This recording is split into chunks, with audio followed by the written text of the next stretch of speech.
não parar, não precipitar e não retroceder. Então dizer para esse cara, sabe quando nós vamos parar? Nunca. Nunca na sua porca vida. E aí, pessoal do canal Tranquilo? Então apoie o nosso canal, se inscreva, curta, comente, que isso é muito importante.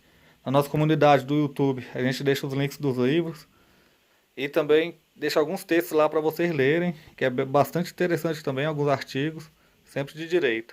Então vamos lá, para ninguém quer ser um esquerdista para ser tolo, ou imbecil, ou idiota. A gente sempre está na busca da inteligência. Então é isso aí, vem com a gente. Sempre com Deus, pátria, família e liberdade. Por um Brasil melhor. Valeu, tamo junto. Forte abraço.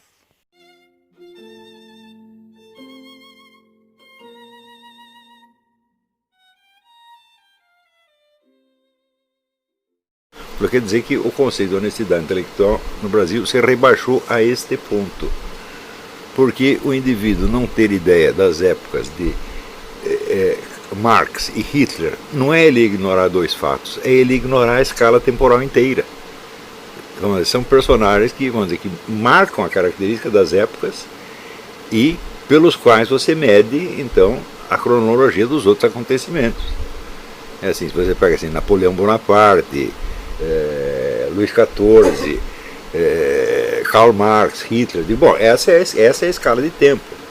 Se ninguém tem a cronologia ano por ano com os números, você pega essas figuras e elas demarcam exatamente os vários capítulos da história. Então ignorar isso não é ignorar fatos, é ignorar a própria escala de tempo, o que para um sujeito formado em letras é absolutamente imperdoável. E ele depois pedir desculpas quando a coisa já virou um vexame público, né, é apenas, como é que diz, gerenciamento de danos. E as pessoas entenderem isso como honestidade intelectual, quer dizer que a honestidade intelectual foi rebaixada a este ponto, meu Deus do céu. Isto, então, passou para mim, passou da escala da calamidade, já entrou no indescritível. E o homem é um deputado federal, quer dizer, é um formador de opinião, é uma pessoa importante. E pior é que ele fez tudo isso para demonstrar que os homossexuais são a categoria mais perseguida do mundo. Isso numa época em que você morre, sei lá, 20, 30 homossexuais no Brasil por ano são assassinados por motivos variados e 150 mil cristãos são assassinados por ano no mundo. Quer dizer, é uma coisa totalmente fora de escala. Ele não tem a escala numérica, não tem a escala temporal, não tem a escala espacial. Ele está no verdadeiro Dom Covim, Oncotô, Poncovô. O homem está perdido no espaço e no tempo. E isto é o que se obtém com um curso universitário no Brasil de hoje. É isso? Uma coisa que ainda continua me espantando é o seguinte: sabendo que 50% dos universitários brasileiros são analfabetos funcionais, as pessoas ainda levam a sério um currículo universitário como se fosse prova de competência, quando ao contrário. Se você tem um currículo universitário, é prova de que por 50% das probabilidades ele é um analfabeto funcional. E é o que eu me pergunto: se você toma um táxi e o motorista tem uma carteira de motorista que comprova que com 50% das probabilidades ele não sabe guiar, você entraria nesse táxi? Ninguém entraria. Mas você aceita médicos, advogados, engenheiros, sociólogos, doutores em letras, doutores em história, tudo com base nisso. Quer dizer, onde que a coisa vai parar? Até quando que o culto do oficialismo vai tornar as pessoas tão cegas para uma realidade que elas já conhecem? Todo mundo sabe que isso está acontecendo. É isso? Então, aí nós entramos num problema que vai, por vias muito indiretas, nos sugerir exatamente o tema da nossa aula de hoje, que é, vamos dizer, o tema da autoridade cognitiva, autoridade intelectual, autoridade espiritual, como um dos elementos formadores e estruturais da sociedade. Claro que a distância entre esse tema e esse acontecimentinho é assim, como de uma pulga para um dinossauro, mas algo tem que ver. Quer dizer, a gente consegue enxergar, às vezes, aliás, eu gosto muito de fazer isso, de você enxergar as grandes movimentos da história na sua versão microscópica, como eu fiz no Jardim das Aflições, em que eu peguei uma conferência de um professor insignificante, que era o José Américo Mota Peçonha, né? Desculpe o ato falho freudiano, que era o José Américo Mota Peçonha, totalmente esquecido, não deixou obra nenhuma, já foi apagado da história, né? E partir daquilo ali como um símbolo para a descrição de todo um processo histórico-cultural que vinha desde os tempos de Júlio César. E neste caso aqui é a mesma coisa. Quer dizer, este acontecimento do Jean Willis mostra que, evidentemente, toda a autoridade cultural, cognitiva, desapareceu do cenário. Ela não há mais. Você pode dizer qualquer coisa, né, e o critério de mensuração não só da sua competência, mas da sua, aspas, honestidade intelectual é determinado, às vezes, pelas preferências sexuais do sujeito, ou pela simpatia. Quer dizer, eu gosto dele, então ele deve ser honesto intelectualmente. Nós chegamos nisso. Quer dizer, é claro que isso é a loucura total, é o caos completo. Tá certo? E também é evidente que o Brasil não chegaria ao presente descalabro político, econômico, jurídico, criminal, etc., etc., se antes não tivesse havido o descalabro intelectual, quer dizer, a destruição do aparato cognitivo das multidões e, sobretudo, das elites. Né? Então, nós tendemos frequentemente a interpretar tudo em termos do conflito ideológico, mas isso já é um vício também, porque não há conflito ideológico que obrigue você a se imbecilizar a esse ponto. Não é isso? Quer dizer, você vê, na União Soviética, nunca o nível intelectual baixou ao ponto que está no Brasil, nem na China, nem mesmo em Cuba. Agora, por que no Brasil, que nem sequer tem uma ditadura comunista ostensiva, tem apenas uma ditadura informal, precisa ter chegado a esse ponto? Então, é claro que a autodemolição intelectual do país não é causada diretamente pelo fator ideológico, mas ao contrário, o fator ideológico é causado por ela. Quer dizer, se já não houvesse, vamos dizer, uma imbecilidade galopante por tudo quanto é lado, como é que as pessoas poderiam acreditar nas promessas de Lula e Dilma? Para chegar nesse ponto, já precisa ser um imbecil antecipadamente. Quer dizer, antes de aderir ao petismo, o sujeito já era um cretino. E aderiu por causa disso e não ao contrário. Quer dizer, não foi o petismo que destruiu tudo. É porque tudo estava destruído que o petismo subiu. Né? Essa destruição, ela vem, na verdade, começa na década de 70, 80. Ali a coisa começa a cair. Nós podemos ver o marco disto aí nos últimos 2 livros razoáveis publicados pela intelectualidade esquerdista nacional, que foi o romance do Antônio Calado, Quarupi, e o do Carlos Heitor Coni, Pessacha, A Travessia, que eram celebrações da guerrilha.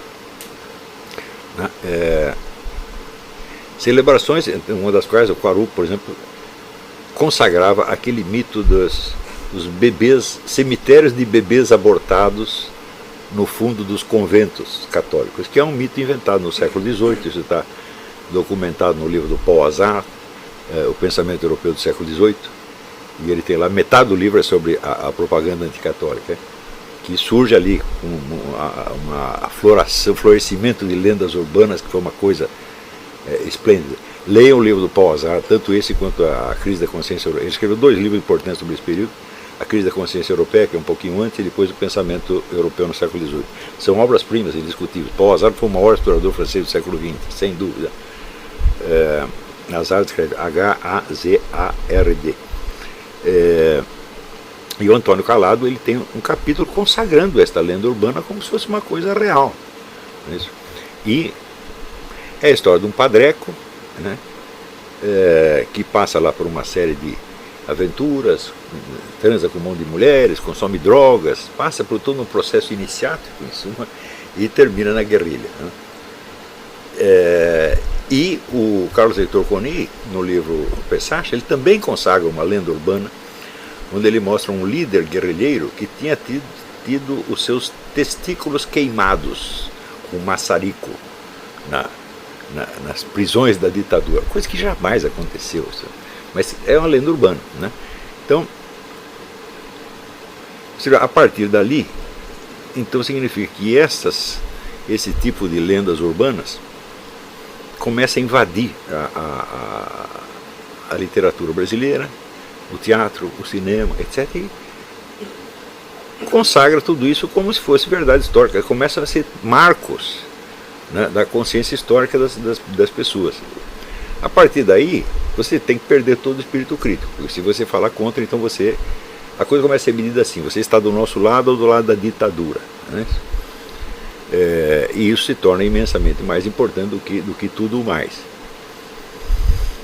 Então, vamos dizer, predomínio do critério partidário imediato sobre a simples verdade das coisas começa a se impregnar de maneira tão funda na mentalidade nacional que acaba por dominar tudo. E, em seguida, qualquer coisa que a camada esquerdista proponha se torna automaticamente obrigatória. Você vê, nos anos 60, 70, ninguém pensaria em movimento gaysista. Ao contrário, o pessoal do partido, eu os conheci bem, eu estava lá assistindo, tinha um imenso desprezo por toda essa gente. Não só por gays, mas especialmente por drogados. Do jeito era gay ou drogado, ele já não tinha chance ali. De repente a esquerda toda adere a este negócio e passa a ser obrigatório, como se tivesse sido uma coisa, uma verdade eterna. Né? Então, responder às palavras de ordem torna-se a única obrigação intelectual reinante. Não é isso? É claro que isto apressa o processo de imbecilização, mas esse processo já vinha antes. Ele vinha com a firme decisão de tudo sacrificar à luta contra a ditadura. Como se a ditadura brasileira fosse uma espécie de stalinismo ou de nazismo. Não é isso? Ao mesmo tempo, Fidel Castro estava matando 100 mil pessoas num país com uma população, acho que 12 vezes menor que a do Brasil. Não é isso? E que, naquele momento mesmo, brasileiros exilados ou autoexilados que iam para Cuba se integravam alegremente no serviço secreto militar cubano e ajudavam a promover esta matança lá dentro. É um assunto que jamais foi investigado. Por falar em jamais foi investigado, deixa eu tocar um outro assunto antes de entrar propriamente no nosso tema. Nesse hangout que eu tive com o Jeffrey Nyquist, o Alan dos Santos e a Diana West, eu falei muito dos dois livros, do Jeffrey Nyquist, Origem da Quarta Guerra Mundial, e do livro da Diana West, A Traição Americana. Sobretudo o livro da Diana, ela é um livro indispensável. Eu considero a leitura obrigatória para todos os meus alunos, para que eles tenham a verdadeira perspectiva histórica de como as coisas aconteceram. A história, como dizia Leopold von Ranke, é a história de como as coisas realmente aconteceram. E a Diana descobre tantas coisas importantes ali que mudam completamente a visão popular das coisas. Um episódio que eu li e que até ontem voltei a folhear, porque me impressionou muito, foi o seguinte: durante a Segunda Guerra, os governos dos Estados Unidos e da Inglaterra ajudavam todos os movimentos subterrâneos antinazistas da Europa, exceto um, o da Alemanha. Na Alemanha havia um movimento de resistência chefiado pelo próprio chefe do serviço secreto alemão, almirante Wilhelm Canaris. E ele tinha um esquema do imenso golpe militar, algo tremendo, muito maior do que aquele posterior atentado ao Hitler feito por um coronel Stauffenberg, que virou filme com Tom Cruise. Né? O pessoal só sabe da resistência alemã nazista por causa do filme do Tom Cruise. Né? Mas esse episódio era uma migalha perto do que o almirante Canaris tinha na mão.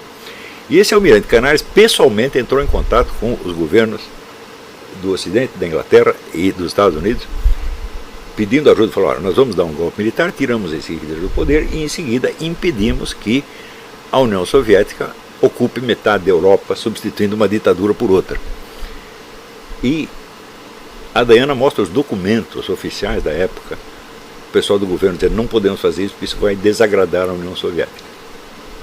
Ou seja, agradar a União Soviética era muito mais importante do que parar a guerra em 1942 ou 43, poupando da morte milhões de pessoas. Tá certo? Então você vê que o governo Roosevelt foi um joguete da União Soviética. O velho era um idiota mesmo. Eu cheguei à conclusão que o Roosevelt era um sujeito sem nenhuma convicção, ele nunca foi comunista nem nada, ele é apenas um idiota, sem filhinho de papai, sem convicção nenhuma, mas um umbigo do tamanho de um bonde. né, vaidoso, bocó, e que era simplesmente dominado por Stalin mentalmente. Fazia tudo que Stalin queria, ainda dizia obrigado. Né? Então, você acha que isso é um dos motivos, assim, essa... Fala mais alto. Você acha que a capacidade que o Stalin tinha, a personalidade dele, ou talvez um pouco psicopata, de fazer as coisas, as pessoas fazerem o que ele mandava? Sim, ele tinha evidentemente esta força mental psicopática, esta agressividade mental que lhe dava o comando sobre todo mundo que o cercava. Mas, por outro lado, vamos objetivamente falando, Stalin foi o maior estrategista do século XX, de longe. Quer dizer que o Roosevelt, comparado com ele, era um menino de ginásio. Ele nem entendia o que o Stalin estava fazendo, mas, justamente por isso, ele fazia o que o mestre mandava. Então é o que diz a Diana, diz, a União Soviética não foi nosso aliado, ela foi nosso manipulador. O governo, hoje nós temos ideia, você vê, na época o exército americano começou a gravar umas transmissões entre a embaixada soviética e Moscou, com a ideia, veja, a intenção era esta, nós temos que saber o que eles pensam para a gente poder colaborar melhor com o nosso aliado. Isto foi o início do projeto Venona. Quando eles obtiveram a decifração inteira, eles viram que o governo Roosevelt não é que estava infiltrado, estava ocupado por agentes soviéticos nos postos maiores. O conselheiro principal do Roosevelt, que era Harry Hopkins, que era tão íntimo do Roosevelt que ele morava na Casa Branca, que era um agente soviético. E assim como ele, tinha outras centenas, quer dizer, uma coisa avassaladora. E hoje nós vemos os efeitos de tudo isso.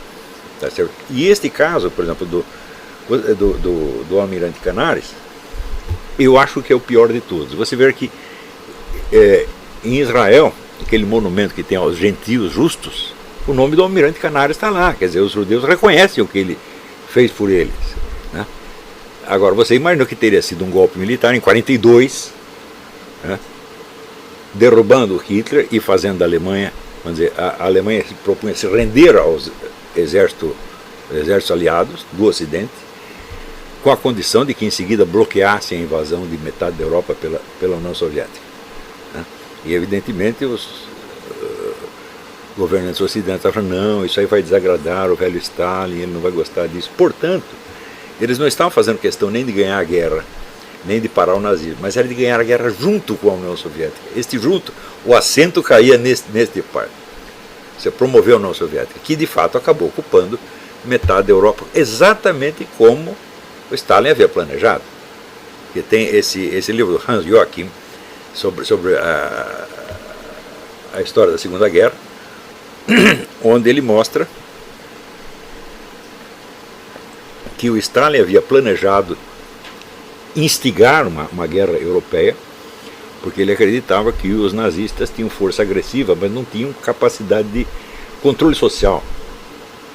Então ele diz, eles vão ganhar, nós vamos levar. Então deixa eles na frente e a gente vai atrás ocupando tudo, como de fato aconteceu. E a União Soviética estava pronta para invadir a Alemanha. Esse é o ponto. Em toda a fronteira já tinha armamentos voltados para a Alemanha durante o pacto. Quer dizer, que diz que o Hitler traiu o pacto, mas o Stalin estava se aprontando para trair. Acontece que o Hitler se adiantou e atacou a União Soviética. Por que foi tão difícil para a União Soviética se defender? Porque ela só tinha equipamentos ofensivos. Não tinha meios de defesa. Então ela só tinha, vamos dizer, equipamentos táticos para ocupar o território, mas não tinha equipamento estratégico, por exemplo, bombardeiros de longo alcance para chegar até Berlim, eles não tinham isso, né?